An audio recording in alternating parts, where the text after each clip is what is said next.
오늘 본문의 배경은 예수님께서 예루살렘에 입성하시는 과정부터 21장이 시작되어집니다. 예루살렘에 입성할 때 우리가 잘 아는 것처럼 어린아이들이 호산나 다윗의 자손이 하고 칭송하고 노래하는 그런 모습이 나오죠. 그거를 바리새인들이, 제사장들이, 소위 종교 지도자들이 제어합니다. 왜 그런 소리를 듣고도 가만히 계십니까? 하고. 그리고 이어서 예수님께서 예루살렘 성전에 들어가셔서 아버지께 기도해야 될 성전이 매매하는 장소가 되니까 그거를 상을 둘러 엎으시는 장면이 연결되어집니다. 그리고 밖으로 나오시다가 무화과 나무가 말라 있는 것을 보시고 말씀하십니다. 너희들이 믿음으로 기도하면은 저 산도 바다에 던지으라 하면 그대로 될 것이다. 그렇게 말씀을 하십니다.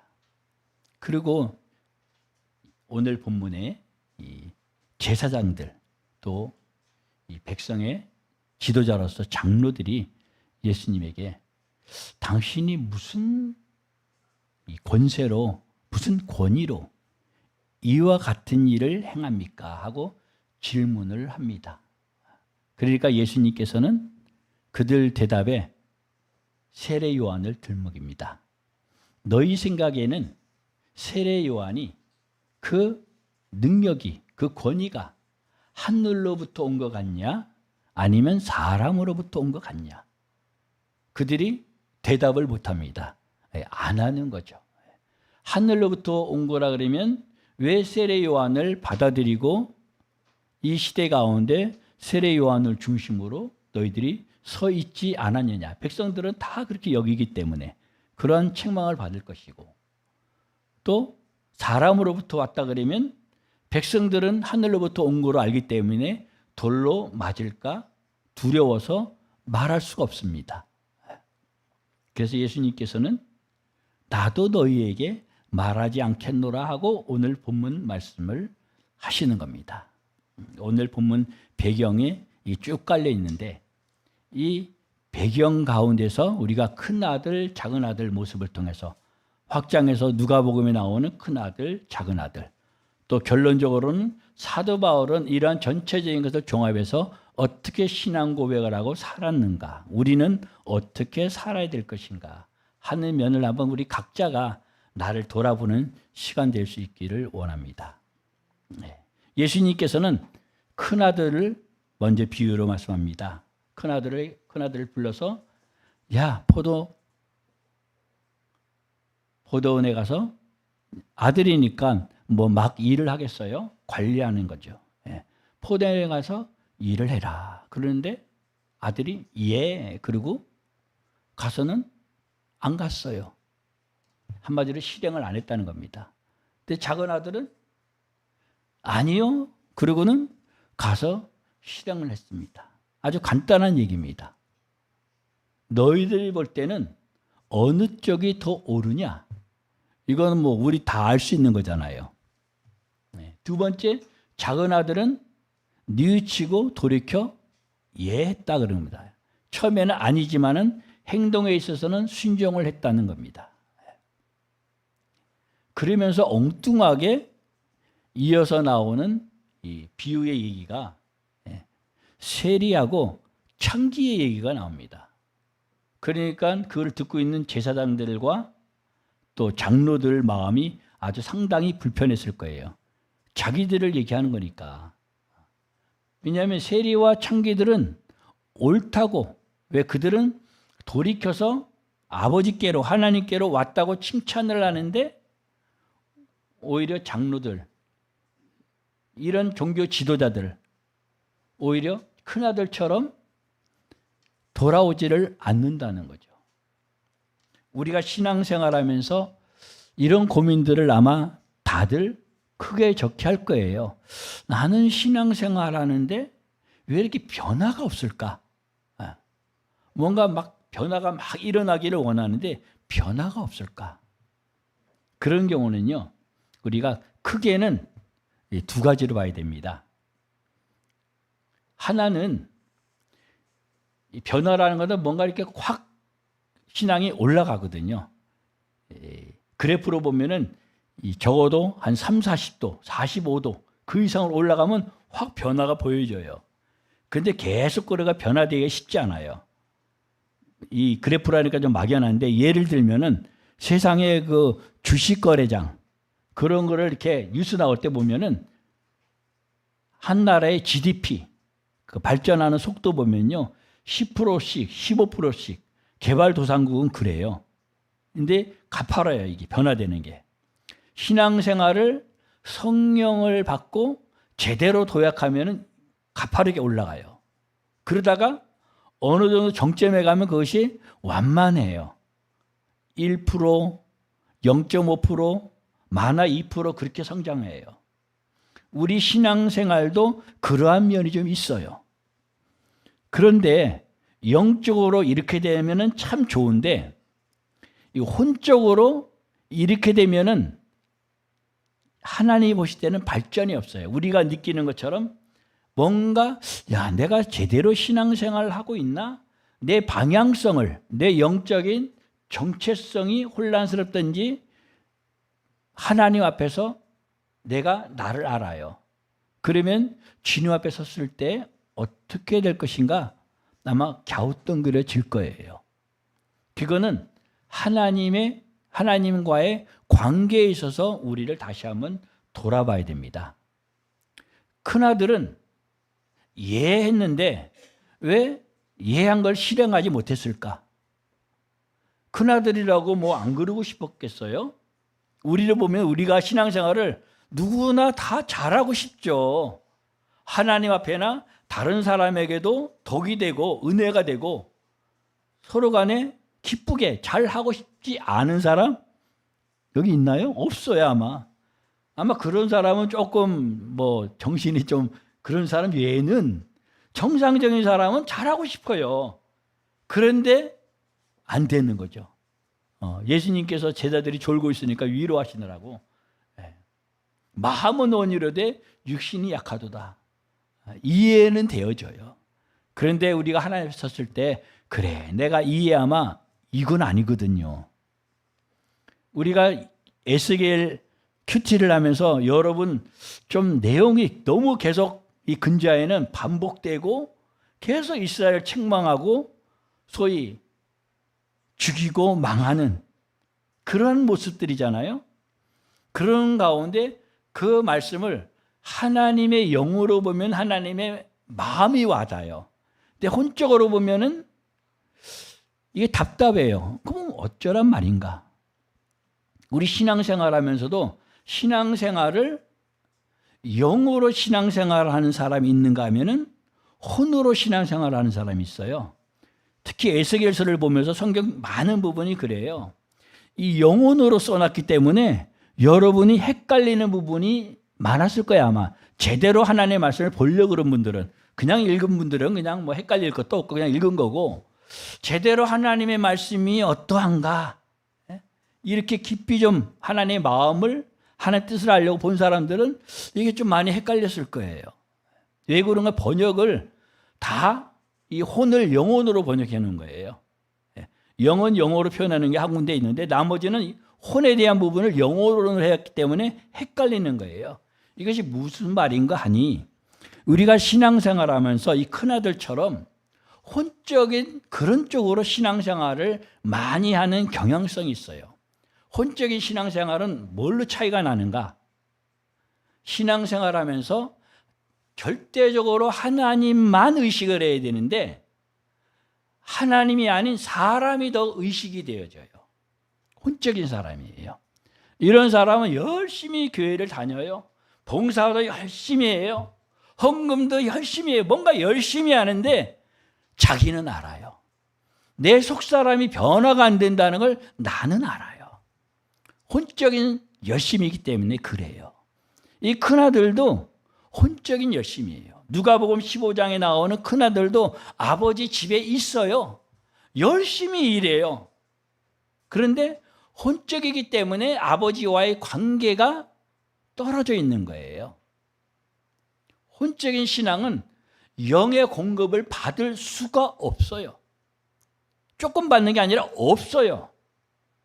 예수 그리스도께서 우리를 위해서 죽어주신 것은, 성령을 보내신 것은 혼적인 신앙이 아니라 영적인 신앙이 되어야 된다는 거예요. 우리가 찬양했듯이 하나님은 영이시니 예배하는 자는 신령과 영과 진리 하나님의 말씀으로 예배할지어다. 예배 시간 우리가 공예배도 그렇고 삶에 있어서도 영과 진리로 하나님의 말씀으로 우리 영으로 예배를 드리고 그렇게 살아야 되거든요. 근데 많은 경우가 혼으로 사는 거예요. 혼으로 예배 드리는 거예요.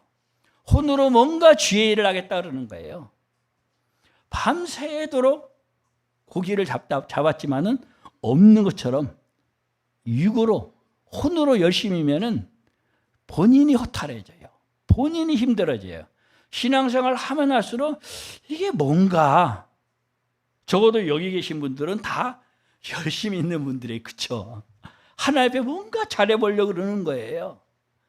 그런데 물론 하나님 앞에 은혜에 감사하고 신앙이 잘 이렇게 쭉 자라는 분도 있죠. 보이지 않게 미미하게 자라더라도 영이 자라가는 거예요.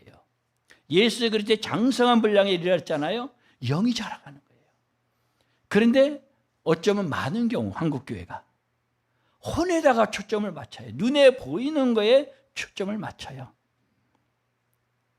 이 차이가 여러분 잘 안 느껴지시나요? 오늘 본문의 전반부에, 본문의 앞부분 보면요, 핵심이 기도예요. 사실 기도를 하면은 이 산이 저 바다에 던지라면 그대로 될 것이라. 너희가 구하는 대로 하나님이 시행하리라. 하나님과의 관계예요. 기도를 열심히 잘합니다. 한국교회가 좀 덜하는 분도 있고 하지만은, 근데 대체로 기도 그러면요, 하나님 앞에 막 뭐를 얘기하는 것, 기도로 자꾸 뭐를 얘기하는 것, 이게 한국교회의 기도로 생각하는 거예요. 대화를 하면요, 자기 말을 많이 하는 사람이 있으면 여러분 대화하고 싶어요? 대화를 잘 이렇게 하는 사람은요, 잘 들어주는 사람이 대화를 잘하는 거예요. 사실이요. 그게 플러스 인생이 되어져요. 제가 우리 교단에 뭐 이렇게 총회장도 하시고 은퇴하시고 이제 저희 가까이 있기 때문에 저희 선교지도 많이 다녀가신 분인데 비교적 가까이 지내요. 어제도 그 목사님 댁에 갔다 왔는데 그분을 만나면은 뭐 목회에 관한 얘기, 교단에 관련된 얘기, 교계에 관련된 얘기 많은 말씀을 하세요. 제가 그분 앞에서 제가 10마디 정도 하면 그분은 한 90마디 그렇게 말씀을 하세요. 제가 그게 당연하거든요. 제가 다 배울 거거든요. 그게 사실 지혜예요. 그게 바른 태도라고 봐요. 그런데 그분 앞에 가갖고 내가 한 90마디 하고 그분이 10마디 한다. 이건 뭔가 정상적인 면에서는 비정상이에요. 물론 제가 볼 때는 그래요.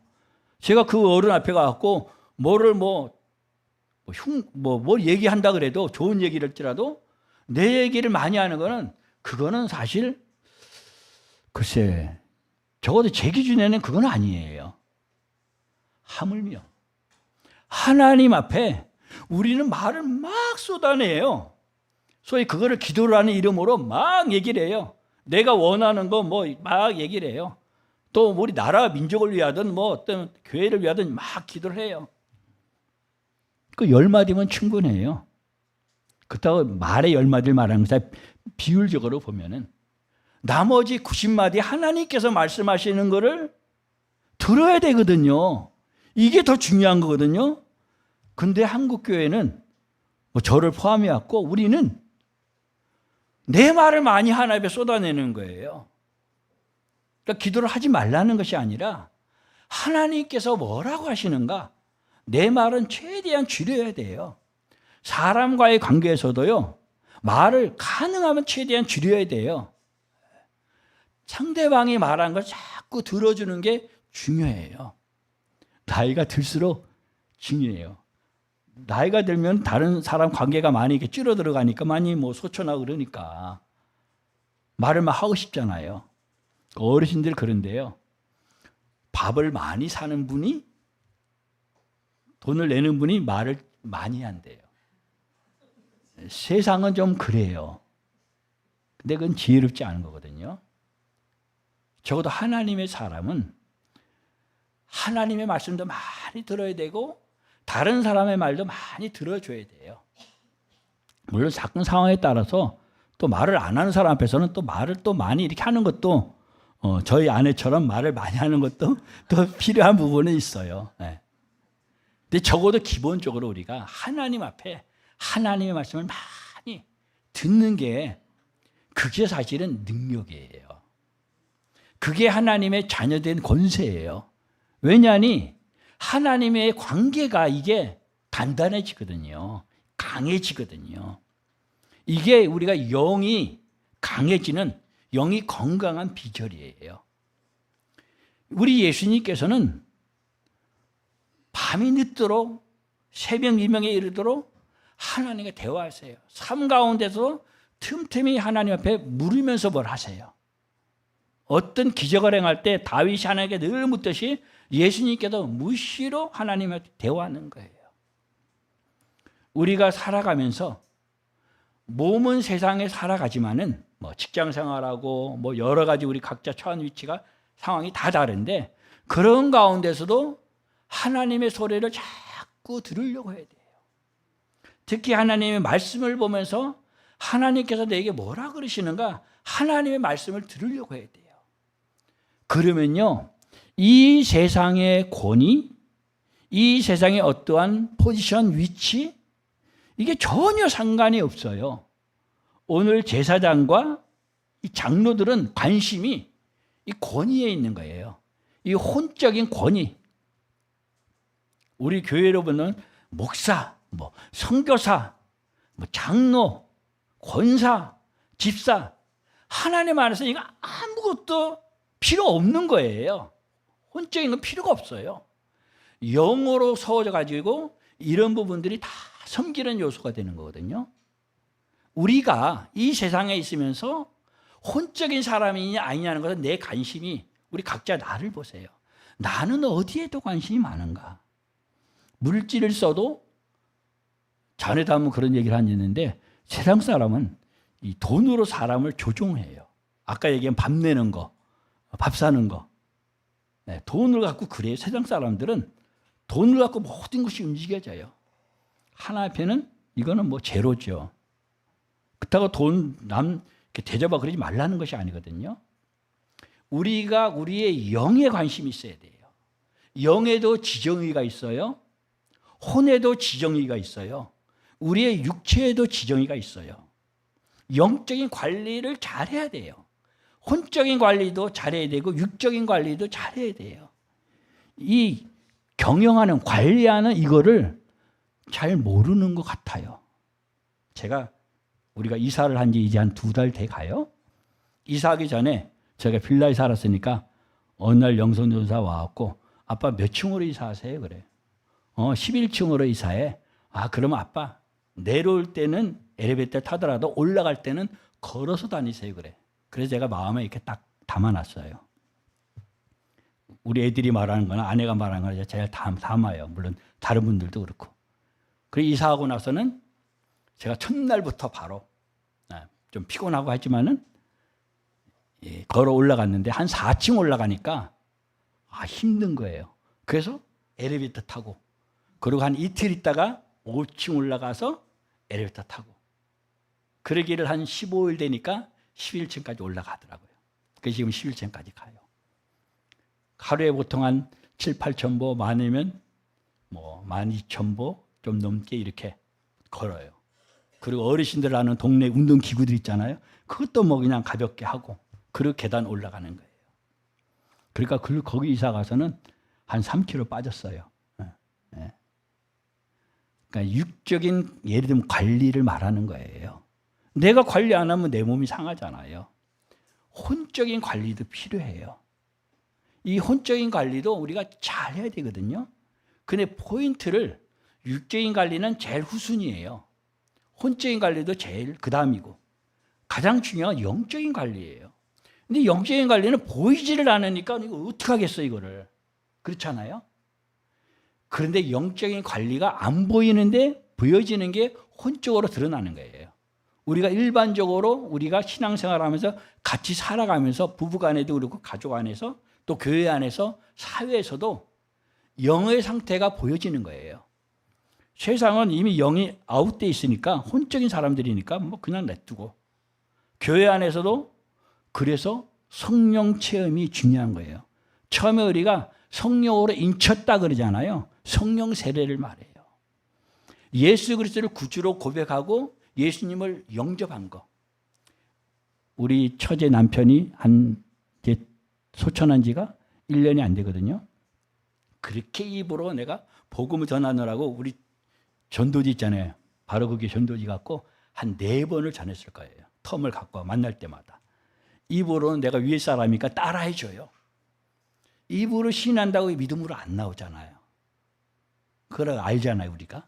본인은 최선을 다해 살려고 그래요. 그런데 그게 그냥 입으로 이렇게 읽어주고 따라주는 거지 믿음의 고백이 안 되는 거예요.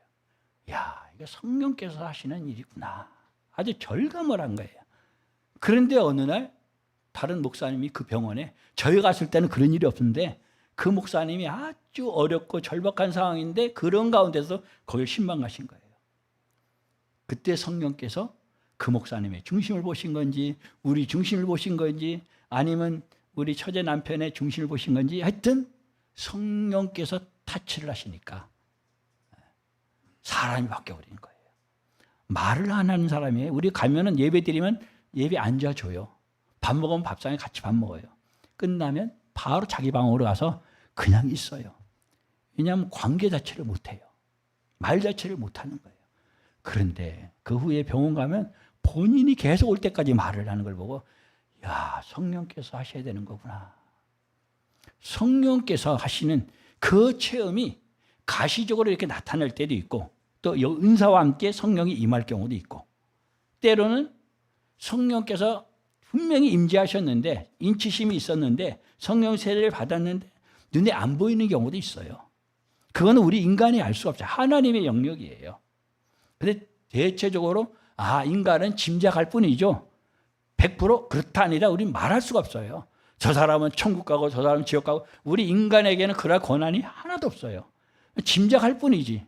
짐작하더라도 맞을 수도 있고 안 맞을 수도 있고 우리 인간은 그래요. 그건 하나님의 영역이에요. 그러나 우리가 영적인 관리는 우리 책임이에요. 혼적인 관리도 우리 책임이에요. 육적인 관리도 우리 책임이에요. 성령 세례와 더불어 성령 충만을 받아가야 되거든요. 구원을 한 번 받은 게 성령 세례예요. 근데 구원을 또 이루라 그래요. 사도 바울은. 예수 그리스도로 말미암아 성령을 우리에게 주셨는데 성령을 순간순간 힘입어서 우리가 자라가야 되거든요. 에스겔서 47장이 그 내용이에요.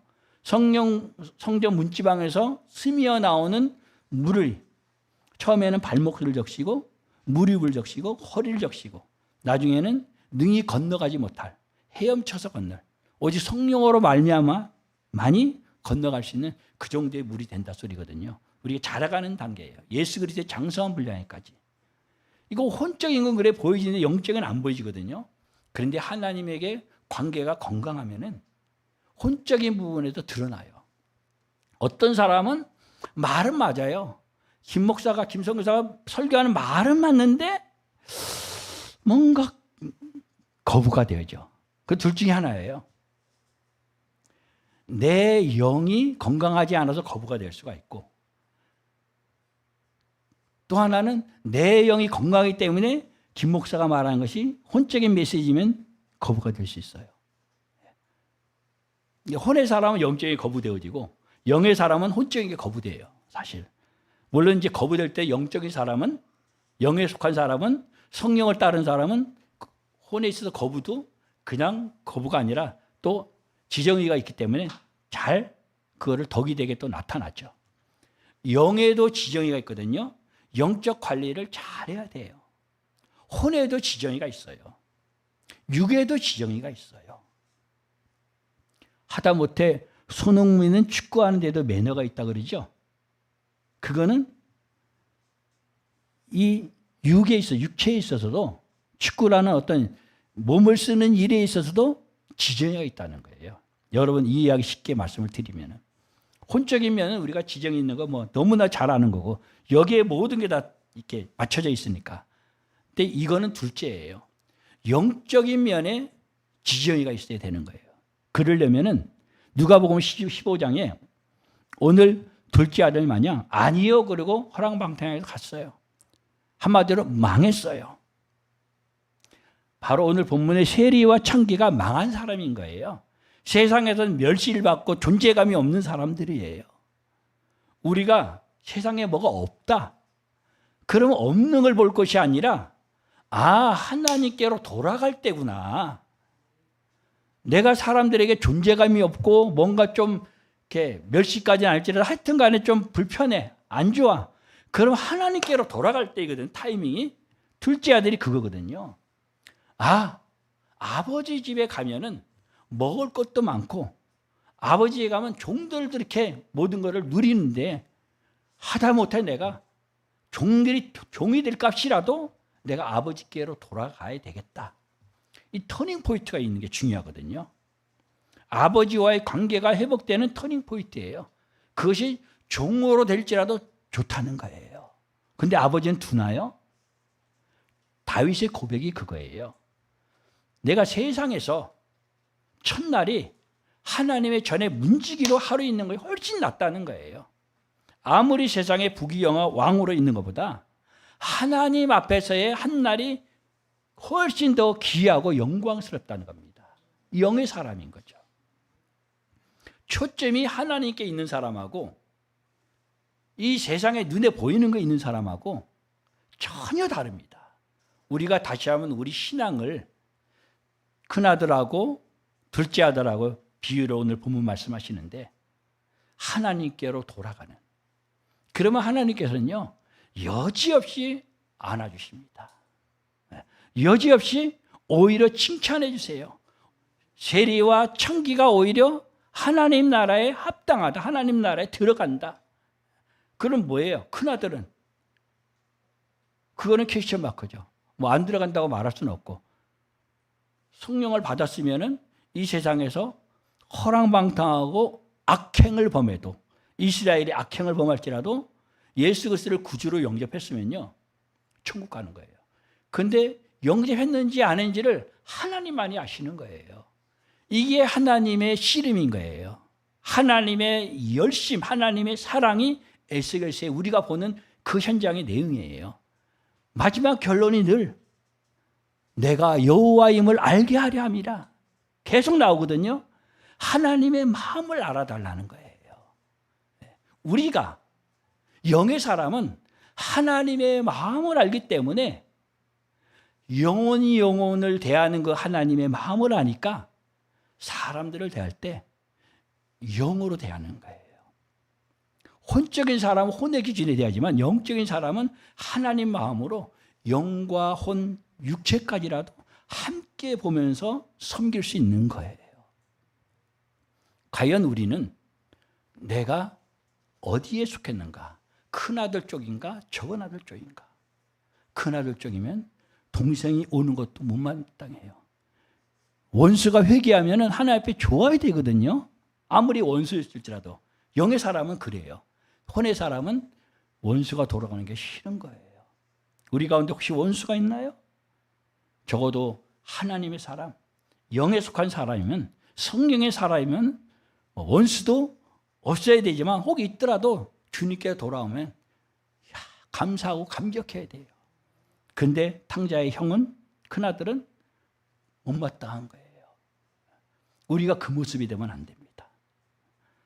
계시록에 보면요, 희한한 장면이 나와요. 똑같은 세상 기준으로 보면은 허랑방탕한 사람이에요. 살인하고 도둑질하고 음란하고 그랬던 한 부류가 나와요. 근데 천국에 있는데 그 이름이 나오는 거예요. 한 부류는 똑같은데 음부에 있는 거예요. 불꽃 가운데 있는 거예요. 예수 그리스도를 영접하고도 악하게 사는 사람이 있을 수 있어요. 그러나 그래도 천국 간다는데 어떻게 하겠어요? 그 우리 소관이 아니에요. 그러니까 사람을 함부로 판단하면 안 돼요. 특히 교회 안에서 하나님의 영역이에요. 우리의 관심과 우리가 초점을 맞춰야 할 것은 오직 하나님. 그 하나님으로 인해서 우리의 영적인 지정이가 잘 자라갈 수 있기를 축원합니다. 예수 그리스도의 장성한 분량에 이르도록 우리가 날마다 주님과 교제돼야 돼요. 성령 충만한 가운데 클라이막스가 지성소에 들어가는 거예요. 주님의 임재 가운데 있는 거예요. 삶 가운데 내가 가면은 하나님께서 역사해 주시는 거예요. 그게 하나님의 법궤를 메고 전쟁터에 나가는 이스라엘이에요. 하나님 임재 가운데 있는 그 상징이 법궤를 가지고 나갈 때 승리하는 거예요. 근데 하나님과의 관계는 단절됐는데 껍데기 법궤 가지고 가야 하나님은 오히려 일 안 하세요. 뺏겨요, 법궤를. 사울 왕이 그랬잖아요. 네. 우리는 하나님 앞에서 하나님 마음에 하나님의 그 뜻에 우리의 초점이 하나님 제가 어떻게 해야 되겠습니까? 자꾸 들으려고 해야 됩니다. 세상 사람이 볼 때는 쪼잔할 수도 있고 소심할 수도 있고 뭐 좋아요. 예. 세상 사람 무시하라 소리가 아니라 하나님과의 관계가 이게 되어지고 나면요. 나머지는 하나님께 다 하십니다. 예. 하나님만 믿으면 뭐 다 하나님이 하시는 거예요. 너무나 과격한 말인지 몰라도 우리가 하나님에 속한 사람이 되면요. 우리의 혼적인 지정의도 바뀌어지게 되어 있어요. 물론 이게 한꺼번에 뭐 어떤 사람은 45도 쫙 올라가는 사람이 있고 어떤 사람은 15도, 어떤 사람은 한 2도 뭐 이렇게 올라가는 사람이 있지만 이거는 우리의 영역은 아니지만은 또 우리의 영역이기도 해요. 왜? 우리 인격이 있기 때문에. 그렇기 때문에 왜 나는 이것밖에 안 되나 그럴 필요 없어요. 이 가운데서 하나님 앞에 손 들고 나가면 돼요. 하나님의 음성을 계속 들으면요. 우리 자아가 하나님의 음성을 많이 들은 것만큼 건강해요. 그게 진짜 부자예요. 이 세상 거에 안 흔들려요. 사람하고 비교하지도 않고 비교당해도 상관없어요. 뭐 카톡 같은데 뭐 댓글 나올 때 어떤 사람은 안 좋은 그것 때문에 연예인들 특히 뭐 자살도 하고 어떻다 그러는데 혼적인 사람이기 때문에 그럴 수 있는 거예요. 영적인 사람은요. 어떠한 것에도 하나님 앞에 맞춰 있기 때문에 영적인 인격이 건강합니다. 그럼 혼적인 인격은 그냥 자동으로 건강하게 되는 거예요. 이런 사람은 육적인 면에서도 자동으로 건강하게 되는 거예요. 어떤 사람은 뭐 100만 원이 있는데도 건강하게 행복하게 감사하며 살아요. 어떤 사람은 1000만 원이 있는데도 감사가 없어요. 늘 부족해요. 우리가 하나님 앞에서 우리 영이 건강하면요. 혼도 건강하게 돼 있고 이 육적인 뭐 여러 영역에 있어서 이것도 건강하게 돼 있습니다. 우리가 다시 한번 신앙생활하면서 우리 자신이 나는 큰아들 쪽인가 아니면 작은 아들 쪽인가. 바울의 고백을 보면요. 고린도 후서 1장 18절로 20절 한번 우리 같이 읽어볼까요? 고린도 후서 1장 18절로 20절 우리 다 함께 읽겠습니다. 시작. 하나님은 미쁘시니라. 우리가 너희에게 한 말은 예하고 아니라 함이 없노라. 우리 곧 나와 실로아누와 디모데로 말미암아 너희 가운데 전파된 하나님의 아들 예수 그리스도는 예하고 아니라 함이 되지 아니하였으니 그에게는 예만 되었느니라. 하나님의 약속은 얼마든지 그리스도 안에서 예가 되니 그런즉 그로 말미암아 우리가 아멘하여 하나님께 영광을 돌리게 되느니라. 사도 바울은 이미 예수님께서 하신 말씀들 다 섭렵을 당연히 했죠. 그런 가운데 예하고 아니라는 것도 그것도 합당하지 않고 당연히 또 아니라 그랬다가 예하는 것 다행이긴 한데 적어도 예수 그리스도를 영접한 이후부터는 예만 있느니라 아멘만 있느니라 그게 사도 바울의 고백이고 가르침이에요. 예수 그리스도 안에 있으면요, 하나님의 모든 약속들, 언약들이 이해가 되어져요. 어떤 사람은 어려움이 왔어요. 그런데 그게 아멘 받아져요. 우리의 영이 건강하면요, 남들이 볼 때는 망했네 그러는데 작은 아들은 망한 거거든요. 탕자니까.